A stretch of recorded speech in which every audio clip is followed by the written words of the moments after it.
بسم اللہ الرحمن الرحیم الحمد للہ والصلاة والسلام علی رسول اللہ وبعد۔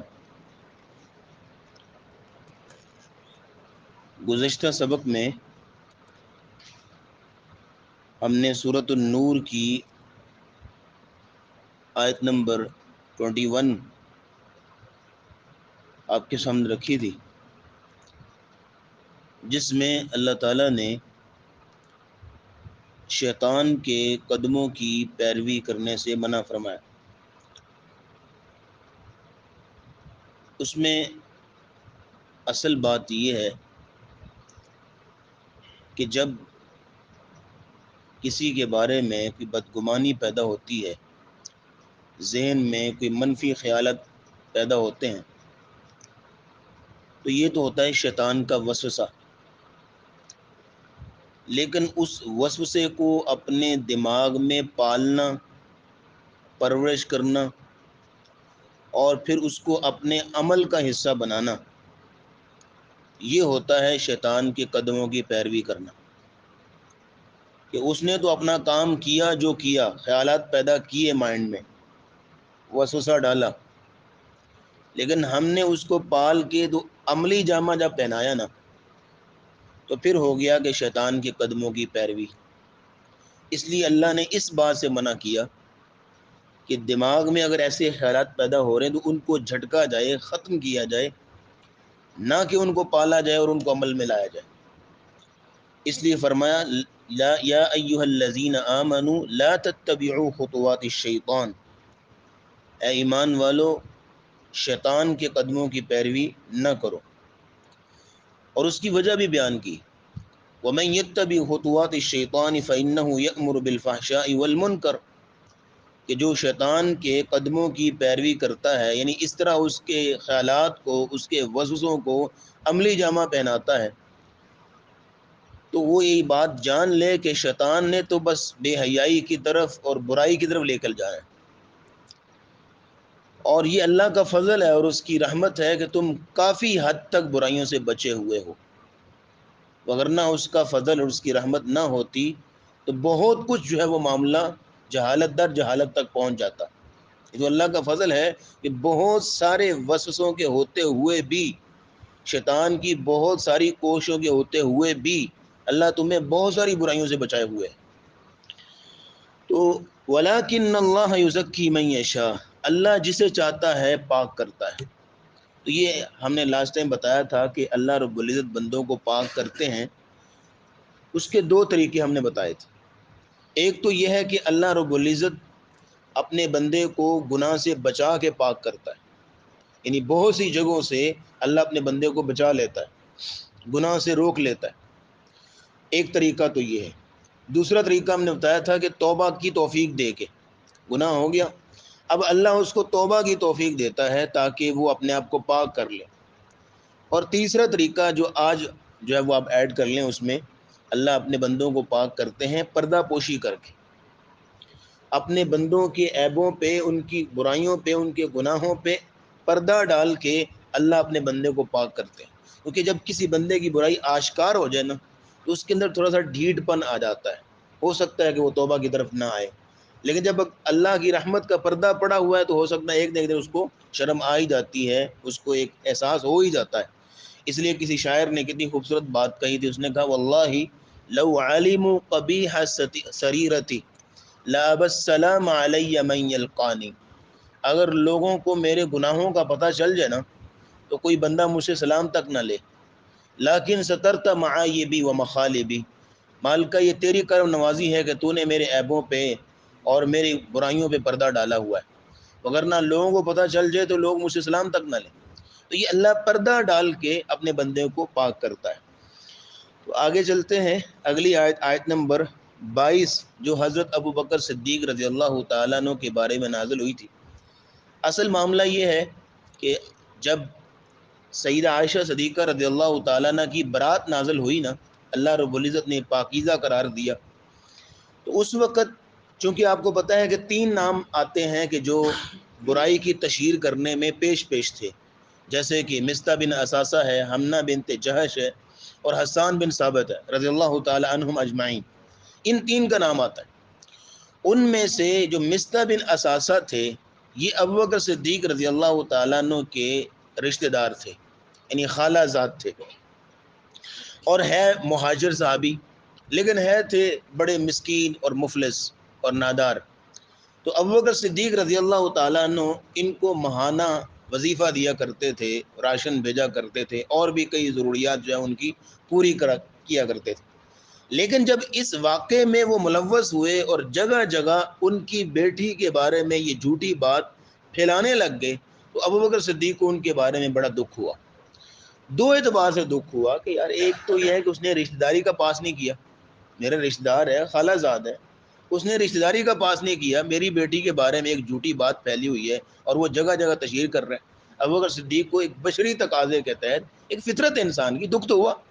ایک یہ ہے کہ چلو رشتہ داری کا پاس نہیں کیا، کم از کم میرے احسانات کا ہی خیال رکھ لیتا، میں اس کو جو ہے وہ اللہ کے دیے ہوئے مال میں سے اس کو جو ہے اس پہ خرچ کرتا ہوں، اس کی مدد کرتا ہوں، آخر اس احسانات کا ہی پاس کر لیتا۔ چلو وہ نہیں تو یہ صحیح، یعنی کسی بات کا خیال تو رکھتا، لیکن نہیں، اس نے جو ہے اس بات کی تشہیر کی۔ تو حضرت ابوبکر صدیق رضی اللہ تعالیٰ عنہ بشری تقاضے کے تحت، ایک فطرت انسانی کے تحت قسم کھا لی کہ آئندہ میں نے اس کو ایک کوڑی بھی نہیں دینی، ایک پائی بھی نہیں دینی، اس جو میں اس کی خدمت کیا کرتا تھا، اس کی مدد کیا کرتا تھا، آج کے بعد کچھ نہیں دوں گا، قسم کھا لی۔ انہوں نے بشری تقاضے کے تحت قسم کھائی، لیکن اللہ رب العزت نے اس پر جو ہے وہ ناراضگی کا اظہار کیا اور منع کیا کہ آپ کا جو مقام ہے، مقام صدیقیت، وہ اس سے کہیں بلند تر ہے کہ آپ اس طرح کی قسم اٹھائیں۔ اللہ رب العزت نے اسے منع فرمایا۔ وَلَا يَأْتَلِ أُولُو الْفَضْلِ مِنْكُمْ، اور نہ قسم اٹھائیں تم میں سے فضل والے، وسعتی اور وسعت والے، یعنی مال کی وسعت جن کے پاس ہے، جن کو اللہ نے فضل دیا، فضل سے مراد یہاں مال ہے، یعنی اللہ رب العزت ابوبکر صدیق کا نام نہیں لے رہے، اشارہ کر رہے ہیں۔ اور نہ قسم اٹھائیں تم میں سے فضل والے اور وسعت والے جن کو مال دیا ہے اللہ نے زیادہ، کس بات کی قسم نہ اٹھائیں؟ ان یؤتوا اولی القربا، یہ کہ وہ آج کے بعد نہیں دیں گے قرابت داروں کو، والمساکین اور مسکینوں کو، والمہاجرین فی سبیل اللہ اور اللہ کے رستے میں ہجرت کرنے والوں کو آج کے بعد کچھ نہیں دیں گے، اس بات کی قسم نہ اٹھائیں۔ اللہ نے اشارتاً منع فرمایا۔ اور آپ دیکھیے کہ تین اسباب یہاں پہ بیان کیے گئے کسی غریب آدمی کی مدد کرنے کے سبب، تین یہاں پہ بیان کیے گئے۔ ایک تو یہ ہے کہ وہ رشتہ دار ہے، اور دوسرا یہ ہے کہ مسکین ہے، اور تیسرا یہ ہے کہ وہ اللہ کے رستے میں ہجرت کر کے آیا ہوا ہے، یعنی مصطح بن اساسہ۔ تو تین بڑے سبب جمع ہو گئے، ایک تو یہ کہ وہ ہجرت کر کے آیا، دوسرا یہ کہ رشتہ دار ہے، تیسرا یہ ہے کہ وہ مسکین ہے۔ تو یہ آپ یاد رکھیے کہ اگر کسی بندے کے اندر دو سبب موجود ہونا، آج ہجرت تو آج نہیں ہوگی، لیکن دو سبب اگر موجود ہیں تو وہ ہماری مدد کا زیادہ مستحق ہے، ہمارے صدقہ خیرات کا زیادہ مستحق ہے۔ ایک تو وہ ہے کہ وہ مسکین ہے، دوسرا یہ ہے کہ وہ رشتہ دار ہے، تو یہ ڈبل جو ہے سبب ہو جاتا ہے کہ وہ زیادہ مستحق بن جاتا ہے۔ تو یہاں اللہ رب العزت نے فرمایا کہ نہ قسم اٹھائیں فضل والے اور وسعت والے اس بات سے کہ وہ رشتہ داروں کو، مساکین کو، اللہ کے رستے میں ہجرت کرنے والوں کو وہ نہیں دیں گے۔ وَلْيَعْفُوا وَلْيَصْفَحُوا، انہیں چاہیے کہ معاف کر دیں اور درگزر کریں۔ وَلْيَعْفُوا وَلْيَصْفَحُوا، معاف کر دیں اور درگزر کریں۔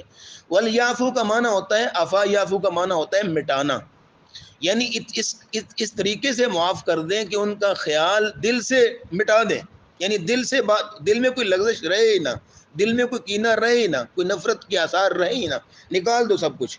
وَلْيَصْفَحُوا، اور ان کے معاملے پہ درگزر کرو، آخر غلطی تم سے بھی ہو سکتی ہے، وہ بھی انسان ہے، اس نے غلطی کر لی۔ أَلَا تُحِبُّونَ أَن يَغْفِرَ اللَّهُ لَكُمْ، کیا تم پسند نہیں کرتے کہ اللہ تمہیں معاف کر دے؟ یہاں کتنا خوبصورت اصول دیا کہ اگر آپ پسند کرتے ہیں نا کہ اللہ آپ کو معاف کرے تو اللہ کے بندوں کو بھی معاف کرے۔ آپ چاہتے ہیں نا کہ اللہ رب العزت آپ کی غلطیوں سے درگزر کرے تو آپ بھی بندوں کی غلطیوں سے درگزر کیا کریں۔ یہ بڑا خوبصورت اصول دیا گیا۔ تو ابوبکر صدیق رضی اللہ تعالیٰ عنہ اس آیت کے نازل ہونے پہ فوراً کہنے لگے، واللہ انی لاحب ان یغفر اللہ لی، اللہ کی قسم میں پسند کرتا ہوں کہ اللہ مجھے معاف کرے۔ تو پھر فوراً جو ہے وہ اپنی قسم توڑی، اس کا کفارہ دیا اور پھر اس کے بعد جو ہے وہ بالکل پہلے کی طرح بلکہ پہلے سے بھی زیادہ مصطفیٰ کی مدد کرنے پہ آمادہ ہو گئے اور مدد کرنے لگے۔ یہ ہوتا ہے ایک مومن بندہ۔ مومن بندے کے لیے میٹر کرتا ہے اللہ کا حکم، اللہ کا آرڈر، اس کے لیے کوئی اور چیز میٹر نہیں کرتی۔ جب اللہ کا حکم آ گیا وہ باقی ساری باتیں بلا دیتا ہے، باقی ساری چیزیں بلا دیتا ہے۔ بس اللہ کا حکم آ گیا، بس دیکھیے ابو بکر صدیق رضی اللہ تعالیٰ عنہ، اللہ کا حکم آ گیا، باقی ساری لغزشیں ساری باتیں فوراً بلا دیں اور مصطفیٰ کی مدد کرنے پہ پہلے سے زیادہ جو ہے وہ آمادہ ہو گئے۔ تو فرمایا الا تحبون ان یغفر اللہ لکم، کیا تم پسند نہیں کرتے کہ اللہ تمہیں معاف کر دے، اس لیے کہ تم بندوں کو بھی معاف کرو۔ واللہ غفور الرحیم، اور اللہ تعالیٰ تو بخشنے والا ہے، مہربان ہے۔ قرآن مجید میں تقریباً 5 مقامات پہ آیات نازل ہوئی ہیں ابو بکر صدیق رضی اللہ تعالیٰ عنہ کے بارے میں۔ ایک مقام تو یہ ہے، دوسرا ثانی اثنین اذ ہما فی الغار، 2 بندے جو غار میں تھے اللہ نے ان کی مدد کی، وہ کون تھے؟ نبی کریم صلی اللہ علیہ وسلم اور ابو بکر صدیق رضی اللہ عنہ، دوسرا یہ مقام ہے۔ تیسرا سورہ زمر میں والذی جاء بالصدق وصدق به اولئک هم المتقون، جو سچائی لے کر آئے ہیں محمد صلی اللہ علیہ وسلم، وصدق به، اور جنہوں نے ان کی سچائی کی تصدیق کی ہے، کون ہے؟ ابو بکر صدیق رضی اللہ تعالیٰ عنہ۔ اولئک هم المتقون، یہی لوگ متقی ہیں۔ یہ سورہ زمر کی آیت ہے۔ چوتھا مقام، پہلے ایک مقام تو یہ ہے جو ہمارے سامنے ہے، دوسرا مقام ثانی اثنین اذ ہما فی الغار، تیسرا مقام ہے سورہ زمر والا کہ جو تصدیق کرنے والے ہیں اور جو سچائی لے کر آئے ہیں، چوتھا مقام ہے والذین معہ اشداء علی الکفار رحماء بینہم، محمد صلی اللہ علیہ وسلم اللہ کے رسول ہیں اور جو آپ کے ساتھ ہیں وہ کافروں کے لیے سخت ہیں لیکن آپس میں نرم دل ہیں۔ یہ جو رحماء بینہم ہے یہ تو سارے صحابہ کے لیے ہے، لیکن اس کے اولین مصداق ابو بکر صدیق رضی اللہ تعالیٰ عنہ۔ نبی کریم صلی اللہ علیہ وسلم فرمایا ارحم بامتی من امتی ابو بکر، میری امت میں سب سے زیادہ اگر کوئی رحم دل شخص ہے تو ابو بکر صدیق رضی اللہ تعالیٰ عنہ۔ پانچواں اور آخری مقام ہے جو آج ہم نے دوسری رکعت میں تلاوت کیا، سورۃ اللیل والا۔ اللہ فرماتے ہیں کچھ مومن بندے ایسے ہوتے ہیں کہ الذی یؤتی مالہ یتزکی، جو اپنا مال اللہ کے راستے میں خرچ کرتا ہے صرف تزکیہ نفس کے لیے، اپنی تربیت کے لیے، اپنے آپ کو گناہوں سے پاک کرنے کے لیے۔ اور الذی یؤتی مالہ یتزکی وما لأحد عنده من نعمت تجزی، وہ اللہ کے راستے میں مال خرچ کر رہا ہے، اس کا کسی پر احسان نہیں کہ وہ اپنے احسانوں کا بدلہ چکا رہا ہے، نہیں، الا ابتغاء وجہ ربہ الاعلی، مگر صرف اپنے رب کی رضا کے لیے وہ اپنا مال خرچ کر رہا ہے۔ تو اس کے مصداق ابو بکر صدیق رضی اللہ تعالیٰ عنہ کہ وہ اس طرح مال جو ہے وہ خرچ کیا کرتے۔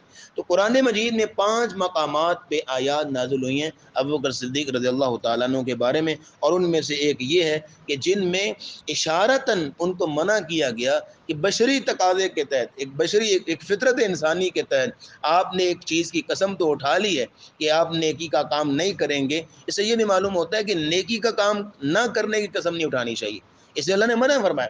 تو اس لیے آپ کا جو مقام ہے مقام صدیقیت اس سے کہیں بلند تر ہے کہ آپ اس طرح کی قسم اٹھائیں۔ اور ابو بکر صدیق رضی اللہ تعالیٰ نے فوراً سمجھ گئے کہ آیات میرے بارے میں نازل ہوئی ہیں، اور اثر نو مصطفیٰ بن اساسہ کی مدد کرنے لگ گئے۔ انشاءاللہ بات آگے چلے گی۔ وآخر دعوانا الحمدللہ رب العالمین۔